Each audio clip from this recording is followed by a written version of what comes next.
Gunshots, then an explosion, followed by a smaller blast. The windows of this Starbucks cafe in the center of Jakarta were blown to pieces.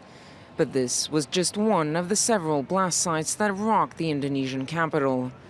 One explosion also took place in front of the Sarina shopping center, a busy area where are also located luxury hotels, embassies, and a United Nations building. A police post located near the shopping mall was destroyed in the blast, leaving 3 bodies scattered nearby.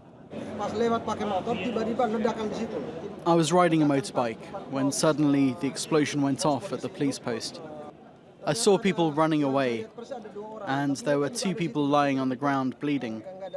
I also saw 2 people on a motorbike wearing backpacks, and they are the guys who threw the bomb.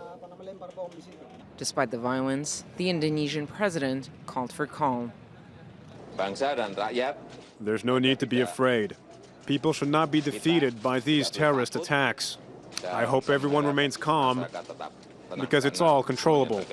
So far, no one has claimed responsibility for the attacks. While authorities aren't ruling out anyone, the bombings come after the Islamic State group threatened to put the country in their spotlight. In recent weeks, security forces have been cracking down on people suspected of having links with jihadists, worried about the possible return of hundreds of Indonesians who have joined Islamist fighters in Iraq and Syria. Well, Indonesian officials are pointing the finger now at a group linked to the Islamic State.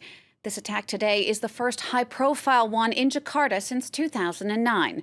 Jack Hewson told us more.